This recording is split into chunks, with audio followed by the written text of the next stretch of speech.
जैसे सोमवती अमावस्या का महत्व कई गुना हो जाता है, वैसे ही गुरुवार को यदि पुष्य नक्षत्र का योग मिल जाता है तो इसको गुरु पुष्य अमृत योग कहते हैं और इसका फल भी कई गुना हो जाता है। जैसे रविवार को सप्तमी आ जाए तो उसका भी महत्व हो जाता है, बुधवार को अष्टमी आ जाए तो भी उसका बहुत महत्व होता है। और इस बार जो है गुरु पुष्य योग है और विनायक चतुर्थी भी है, तो यह अवसर भी अपने आप में बहुत ही है। कहते हैं कि पुष्या सर्वेषु कार्येषु शुभ प्रोक्तो मनीषिभिः तस्मात् सर्व प्रयत्नेन पुष्ये कार्याणि कार्ये। पुष्य नक्षत्र में, क्योंकि पुष्य नक्षत्रों का राजा है और पुष्य नक्षत्र का जो अधिष्ठाता है वो तो शनि है, लेकिन पुष्य नक्षत्र पर गुरु का विशेष आशीर्वाद प्राप्त है। इसीलिए गुरु और राजा मिलकर जो कार्य करते हैं वो हमेशा अच्छा ही होता है। तो गुरुवार और पुष्य नक्षत्र, चतुर्थी तिथि होने से, विनायक चतुर्थी होने से, चूँकि यह शुक्ल पक्ष की चतुर्थी है तो विनायक कहलाती है, और यदि कृष्ण पक्ष चतुर्थी होती है तब उसको संकष्टी चतुर्थी कहते हैं। विनायक चतुर्थी होने से गणेश जी का भी आशीर्वाद, गणेश जी हर कार्य को शुभ करते हैं और गुरु हर कार्य को सिद्ध करते हैं। तो अब पुष्य नक्षत्रों का राजा है तो उनके सन्निधि में कोई भी जो है व्यवधान नहीं हो सकता और हर परिस्थिति को वो पार कर जाएंगे। तो यह गुरु पुष्य योग में किया गया कार्य सिद्ध होता है। सिद्ध का मतलब आप ये न समझें कि मतलब रिद्धि सिद्धि अष्ट सिद्धि, ऐसा नहीं है। सिद्धि का मतलब है सफलता। जो कार्य आप कर रहे हैं उसी में आपको सफलता मिल जाए, ये आपके लिए सिद्धि है। कोई व्यक्ति कंपटीशन दे रहा है, उसको उसमें से सफलता मिल जाए, कोई व्यवसाय में आगे बढ़ना चाह रहा है, उसको वहाँ सफलता मिल जाए, कोई नौकरी के लिए प्रयत्न कर रहा है, उसको वहाँ सफलता मिल जाए, यही तो सिद्धि है। हाँ, कोई साधक जो है अपनी साधना कर रहा है, उसको वहाँ आगे बढ़ जाए, उस सिद्धि मिल जाए, वो अपना गुरु मंत्र का जाप कर रहा है, मंत्र जागृत हो जाए, चैतन्य हो जाए, यही सिद्धि है। तो पुष्या सर्वेषु कार्येषु शुभकृत परिकीर्तिता, सभी समस्त कार्यों के लिए पुष्य नक्षत्र प्रशस्त है, प्रशंसनीय है।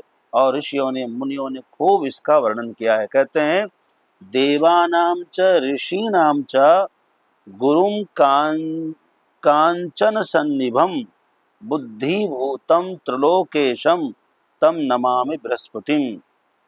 बृहस्पति के तो कहते हैं जिसके ग्रह में, जिसके कुंडली में या जीवन में बृहस्पति उच्च का हो जाए, वो जिस काम में हाथ लगा देगा वही काम सफल हो जाएगा। तो गुरु का पावर बहुत होता है। तो इस दिन जो है गुरुवार होने से, पुष्य नक्षत्र होने से इस दिन का लाभ अवश्य लेना चाहिए। अभी आपको बता दें कि 18 जून 2026 को गुरु पुष्य योग है, गुरु पुष्यामृत योग है और साथ में विनायक चतुर्थी भी है। तो 18 जून, समय क्या है? इस दिन गुरुवार है, सूर्योदय 5:23 पे है और इस दिन सूर्योदय से लेकर 11:32 तक गुरु पुष्यामृत योग है। इसी बीच में आपको पूजा शुरू करनी चाहिए। अब देखिए, हालांकि पुष्य नक्षत्र तो 17 जून को ही दोपहर 1:37 से लग जा रही है ना, पुष्य नक्षत्र लग जा रहा है, परंतु गुरु पुष्य तो आपको गुरुवार को यानी 18 को ही मिलेगा। इसलिए गुरु पुष्यामृत योग का जो शुभ कार्य करना है वो 18 तारीख को करेंगे। विनायक पूजन का समय जो है वो लगभग 11 बजे से शुरू होकर के ये आपको पौने 2 बजे तक, 11 बजे से पौने 2 बजे के बीच में ही पूजन करना चाहिए। विनायक चतुर्थी है तो गणेश जी का विशेष पूजन करना चाहिए और गुरु पुष्यामृत योग है तो इस दिन गुरु पूजन भी करना चाहिए। अब आइए कैसे कैसे क्या क्या करना है ये सब आपको हम क्रमशः समझाने जा रहे हैं। आप शांति से पूरी वीडियो को ज़रूर देखिए और फिर दूसरों को भी आप प्रेरित करें। जिसके पास क्या है, ये गुरु पुष्यामृत योग क्या है कि समृद्धि लेकर आता है, धन का योग बनाता है। इस दिन यदि आप कोई भी व्यापार शुरू करते हैं तो व्यापार में पीछे मुड़कर नहीं देखता। इस दिन आप सोने का चांदी की खरीदारी करते हैं तो आप इस सोने चांदी में हमेशा लाभ प्राप्त करेंगे। इस दिन कोई वाहन खरीदते हैं तो ये वाहन भी आपके लिए बड़ा ही जो है सुंदर होगा, आपके लिए लकी साबित हो सकता है। अच्छा, इसमें कुछ हम आपको बताएंगे क्या करना चाहिए, जिसके करने के बाद हमको एक अचूक परिवर्तन, एक अचूक लाभ, एक अचूक उपाय आपको बताएंगे जो आपके लिए बड़ा लाभदायक होगा। तो पहले ये सब समझ लीजिए। न योग योगम न च लग्न लग्नम न तारका चंद्र बलम गुरुश्च न योगिनी राहु बलि बलिष्ठ काल एतानि विघ्नानि हरन्ति पुष्य। पुष्य नक्षत्र यदि आ गया है, आपके शुभ कार्य के समय यदि पुष्य नक्षत्र मिल जाए तो ये क्या क्या हर सकता है, क्या क्या कर सकता है, दोनों आप जानिए। कहते हैं न योग योगम, मान लीजिए कोई अच्छा योग प्राप्त नहीं हो रहा, मुहूर्त में कोई अच्छा योग नहीं मिल रहा, कोई परवाह नहीं। न चल लग्न लग्नम, कोई अच्छी लग्न साबित नहीं हो रही, सिद्ध नहीं हो रही है, कोई दिक्कत नहीं। न तारकाः, तारक कहते हैं जो ग्रह हैं, न कोई उचित ग्रह आपके कुंडली में भी नहीं है, ठीक है। न चंद्रमा का बल मिलता, चंद्रमा का बल कब नहीं मिलता, प्रतिपदा को नहीं मिलता, चतुर्थी को नहीं मिलता। लेकिन चंद्र बल नहीं है तब भी कोई दिक्कत नहीं है ना।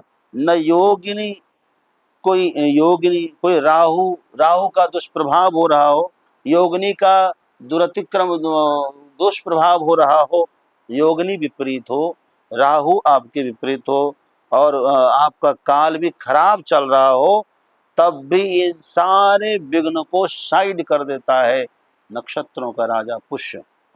पुष्य है ना, नक्षत्रों का राजा है, इसीलिए कह रहे हैं ना सारे विघ्न हट जाएंगे। इस दिन आप अच्छा कर्म करिए। इस दिन क्या कर सकते हैं, एक छोटा सा उपाय बताता हूँ। गाय के खुर में, गाय का खुर है, गौशाला में चले जाइए, चाहे अपनी गैया हो या कहीं भी गैया हो, तो पहले अपने घर में क्या करिए, केसर ले लीजिए, एक पत्थर पर हल्दी की गांठ, सूखी गांठ से केसर को घिसिए। हल्दी की सूखी गांठ से ही केसर को घिसेंगे और हाथ में ले लेंगे, है ना, चाहे किसी चीज़ में ले लेंगे, बेलपत्र पर ले लीजिए, कोई दिक्कत नहीं है। और ले करके चाहे पान पत्र पर ले करके चले जाइए गाय के पास, गौ माता के दाहिने खुर में, जो खुर आगे वाला ऐसे होता है, उस पर इसे लेप लगाएंगे, है ना, लगा दीजिए। लगाने के बाद है ना, उसी खुर के नीचे की थोड़ी मिट्टी ले लीजिए आप। गाय सीधी हो, ध्यान रखना, मार खाने वाली नहीं होनी चाहिए, है ना। सरल सीधी गाय हो तो आप एक कार्य कर सकते हैं देख करके, और उसकी खुर की मिट्टी को घर में ले आइए और उस मिट्टी को अपने ठीक दरवाजे के ऊपर में ऐसे करके लगा दीजिए, या तो तिलक कर दीजिए या फिर ऐसे लगा दीजिए, ठीक दरवाजे एकदम सेंटर में ऊपर, घुसते समय बाहर से ही लगाना है। और ये हो गया गुरु पुष्य योग पर करने वाला जो ये है। इससे क्या होगा, इससे आपके घर की सारी नेगेटिविटी चली जाएगी और घर में धन का योग बनेगा, समृद्धि का योग बनेगा। दुकान में भी आप कर सकते हैं, दुकान में भी यदि आप चाहते हैं कि हमारे दुकान में शुभ हो जाए, समृद्धि बढ़ना शुरू हो जाए, तो आप वहाँ भी इसका प्रयोग कर सकते हैं। अच्छा, और क्या कर सकते हैं, इस दिन क्या करना चाहिए और क्या क्या नहीं करना चाहिए, ठीक है। कहते हैं कि पुष्य कृतम कर्म न निष्फलम भवेत्, पुष्य नक्षत्र में यदि कोई शुभ कर्म किया तो कभी निष्फल नहीं जाता है ना। तो क्या करें, मंत्र जाप करना चाहिए इस दिन। गुरु का मंत्र, गुरु ब्रह्मा गुरु विष्णु गुरुर्देवो महेश्वर गुरु साक्षात पर ब्रह्म तस्मै श्री गुरुवे नमः। तो गुरुदेव की पूजा करें, गुरुदेव सामने नहीं है तो तस्वीर की भी आप पूजा कर सकते हैं, गुरु मंत्र का जाप करिए। तो ये तो गुरु को प्रसन्नता के लिए हो गया। फिर जो है क्या करिए, लक्ष्मी नारायण का भी पूजन करिए, सवेरे सवेरे आप कर लीजिए, कोई दिक्कत नहीं है। और जो है इस दिन कुछ दान करिए। गुरु पुष्य नक्षत्र में दान करेंगे तो आपको इसका अक्षय फल प्राप्त होता है ना, ऐसा वर्णन इसमें आया हुआ है। तो कहते हैं कि पुष्येन यत्कृतं कर्म तदक्षयम फलम भवेत्। निर्णय सिंधु कह रहा है कि पुष्य में यदि कोई कर्म कर लें, कोई दान कर लें, तो वह जो है अक्षय फल देता है, कभी क्षीण नहीं होगा, ये खर्च ही नहीं हो पाएगा, इतना फल मिलेगा। इसलिए पुष्य नक्षत्र में कुछ दान अवश्य करना चाहिए, है ना। दान में जो आप कर सकते हैं, अन्नदान है, वस्त्रदान है, भूमि दान है, गौदान है, इसमें आप जो भी आप कर सकते हैं, दक्षिणा दे सकते हैं, है ना। और गुरु मंत्र का जाप करिए। और आपके गुरु मंत्र यदि 2 अक्षर के हैं तो कम से कम 2 लाख नाम जपने का संकल्प लीजिए। आज दिन भर में 2 लाख नाम जपेंगे। पंचाक्षरी मंत्र कोशिश करिए 5 लाख हो जाए, नहीं हो पाता तो कोई बात नहीं, जितना हो जाए उतना ही कर लीजिए। अधिकांश 2 पार्ट में कर लीजिए।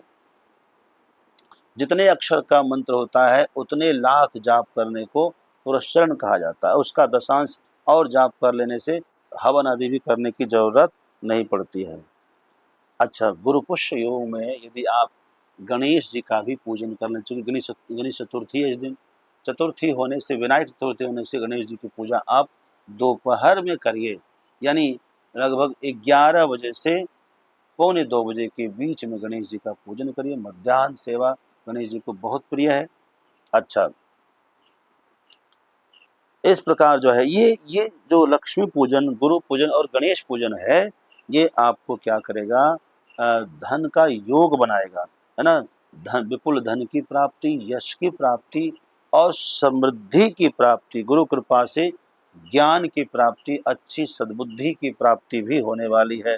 घर में स्थिर लक्ष्मी भी का योग बनेगा।